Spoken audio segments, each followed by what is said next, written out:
Hello， 各位觀眾，歡迎收睇《灣星探頻道》，我係阿正。有一段時間冇同大家介紹華僑城呢邊嘅一個疊水產品，嚟到咗我哋依家嘅一個戶外位置啦。發覺其實疊水裡面嘅一個空間咧，裡面嘅住戶咧，其實已經陸陸續續好多人裝修啦。呢套單位裝修緊，隔離有一套單位裝修緊，前面公司行過有一套裝修嘅，包括咗後面啊。依家其實望起身咧，亦都係逐漸多人嘅裝修啊。咁其實疊水產品咧賣得最好嘅都係下疊，因為下疊佢嘅花園會比較大，咁啊包括咗佢有車庫啊、地下室呢啲實用性同我哋嘅別墅差唔多。咁但係你話從依家嘅性價比角度去出發嘅情況咧，目前中疊產品咧都係一個唔錯嘅選擇。80萬嘅預算咧就可以上車到一套中疊嘅產品，而且咧亦都有花園、有地下室、有車位。咁比我哋嘅上疊咧就少咗個天台嘅。咁啊有優勢有劣勢啦，我覺得其實睇翻自己嘅預算情況。如果想話自己住翻一套大少少嘅單位嘅情況咧，其實呢啲中疊產品咧亦都係一個唔錯嘅選擇嚇。我哋依家咧同大家睇翻呢個位置。首先係入門嘅位置有個比較大嘅花園，攝影師可以望下。花園係非常之 OK 嘅。咁從呢個位置有條路入去咧，就係我哋中疊呢邊嘅一個電梯嘅位置。咁中疊呢邊咧，亦都係一個私家電梯，一梯一戶嘅設計，非常之獨特嘅。咁除咗有花園、有私家電梯，仲有地下室、有車位嚇，所以講其實亦都係一步到位嘅產品啦。咁啊，剩餘佢仲有邊啲優勢，有咩劣勢咧？我哋依家同大家上翻現場嘅位置，同大家先去分析一下。同大家上到咗現場嘅位置，睇翻我哋依家所在咧，呢個位置係我哋嘅一個可以講係一個入戶前室嘅位置啦。但係佢同我哋之前介紹開上疊有啲唔同啊，因為上疊咧佢嘅電梯門啊喺呢個位置出嚟嘅。咁喺呢度出嚟嘅意思咧，其實就係話呢部電梯係一梯兩戶使用。但係我哋嘅中疊咧，佢就會比較獨特少少。電梯咧直接係入咗我哋嘅門口之後咧，係會私家入戶到呢一個位置嘅。咁呢條電梯咧，意思就係話係我哋自己呢一戶咧係單獨使用嘅。呢部電梯咧，只係我哋呢一戶呢邊有出門，對面嘅位置咧又係一個私家嘅電梯。所以講咧，其實中疊佢嘅第一個優勢咧，就係私家電梯專梯專戶嘅。咁第二個優勢咧，睇翻呢邊嘅一個空間，167平方嘅一個中疊產品，計咗2層嘅面積。如果上面嘅位置倒翻啲樓板咧，會大概多咗20平方左右，咁就等於大概係180幾、190左右啦。即係話我哋依家每個平層計翻落嚟嘅情況咧，我哋嘅活動空間會去到咗90平方。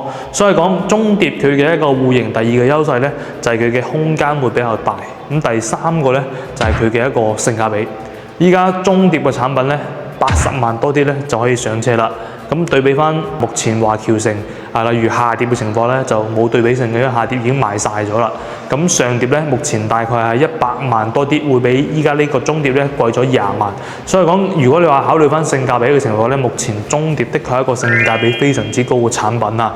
咁而且咧有一個私家電梯嘅情況咧，亦都體驗感會非常之好，係嘛？包括咗其實20萬嘅一個差額嘅情況咧，我哋可以裝修得呢套單位咧會更加舒服，係嘛？咁好似依家呢啲咁嘅中疊單位咧，大概裝修40零萬咁樣啦，已經係可以住得好舒服啦。我哋之前同大家介紹嘅一個上疊又好，或者係下疊都好啦，因為佢嘅空間會更加大咗，所以講其實佢嘅裝修成本咧亦都會更加高，係嘛？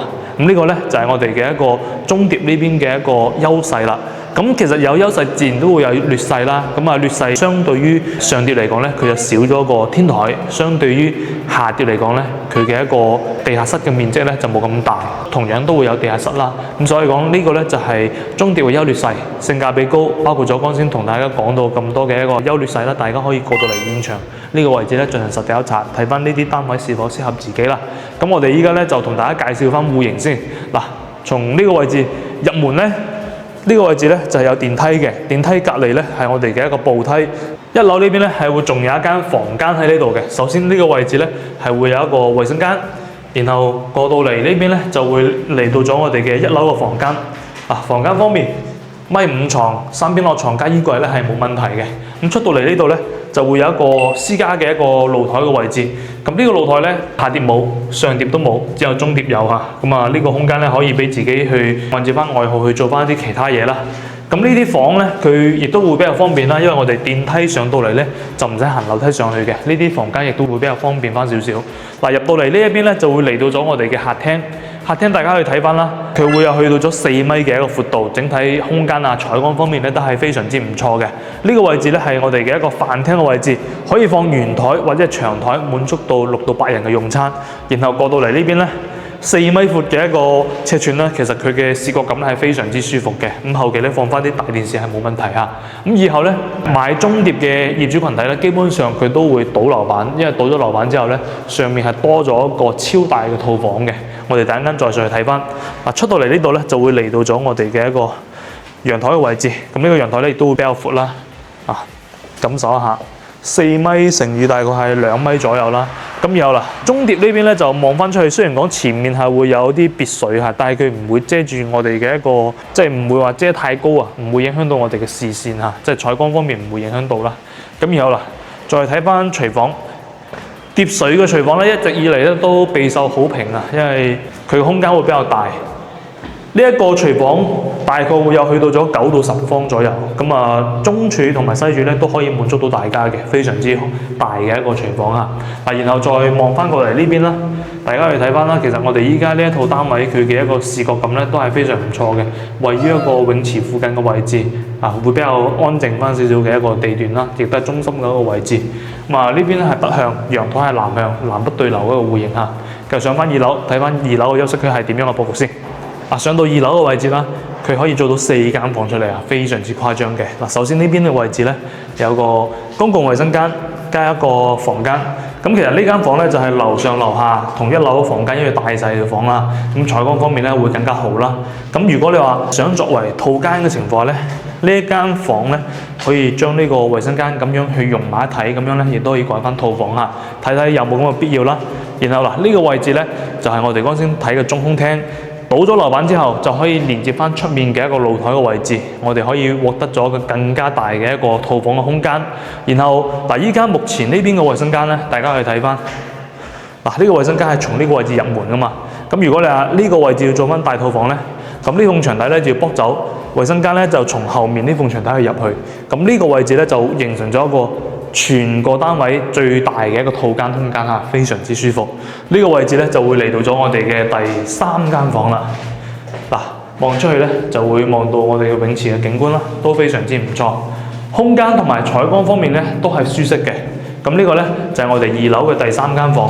第4間房喺邊度咧？俾大家睇翻，其實佢嘅面積咧係好多可以偷嘅呢個位置嚇，大家可以見到啦。其實發展商咧都有做咗玻璃喺呢度，意思就係預咗你會喺呢個位置倒樓板，咁樣倒翻一間房出嚟嘅。咁包括咗我哋嘅業主咧，都有啲咁樣嘅單位咧，係倒咗層樓板之後咧，做翻一啲細嘅房間咧，亦都 OK 嘅。呢個咧就係我哋嘅2樓嘅4間房嘅設計。其實整個中碟嚟講咧，下面有1間房，上面有4間房，可以做到5間房嚟講，滿足到非常多嘅功能性啦。咁呢個咧亦都係中碟嘅一個實用性嘅展示啦。繼續我哋依家落到去負1樓嘅位置，睇翻下面嘅空間係點樣嘅先。落到咗我哋負1樓嘅位置，負1樓呢邊咧係公共區域嚟嘅。然後大家可以睇翻啦，入住咗嘅業主咧係裝咗呢啲電動嘅捲簾嘅，1套2套。嗱，呢邊咧亦都有裝咗，包括咗有好多啲疊水單位咧都係裝修當中嚇。嗱，我哋睇翻剛先介紹嘅呢套單位啦，佢嘅一個車庫嘅位置有送咗一個車位嘅，包括咗有地下室。嗱，車位嘅空間咧係好大嘅。呢啲單位咧，呢個空間咧，泊部車入嚟，或者你想買電車嘅喺呢個位置裝埋充電樁咧都冇問題。喺入門嘅位置拉翻個電動嘅捲簾，好似剛先隔離嘅參考咁樣就 OK 啦。然後呢邊咧就會有一個地下室，地下室咧就冇下碟嘅咁大嚇，但係佢嘅空間咧係會比上碟嘅大嘅。嗱，因為裡面有啲暗嚇，阿正打開燈俾大家睇一睇。嗱，佢又會比我哋之前介紹到嘅一個即係上吊單位嘅地下室會大少少，同時咧都可以做到2層出嚟嘅。嗱，然後呢邊嘅位置就會入到嚟呢度咧，仲有好大嘅空間。呢邊嘅位置咧就係我哋嘅一個私家嘅電梯嘅位置啦，非常之 OK 嘅。嗱，雖然講我哋中碟嘅花園比下碟細啲，但係佢嘅地下室咧會比上碟會大少少嘅，有捨有得嚇。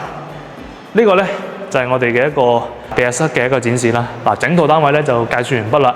中碟咧其實亦都係一個一步到位嘅產品嚇，有車位、有花園、有地下室嚇，咁包括咗目前佢嘅最大嘅賣點咧，我覺得就係性價比會比較高啦。80萬多啲嘅預算咧，就可以上車到一套咁樣屬於自己嘅一個碟水產品啦。有興趣嘅可以嚟到現場嘅位置實地考察一下，睇睇中碟、上碟、下碟邊款單位係你嘅一個中意嘅一個單位啦，中意嘅產品。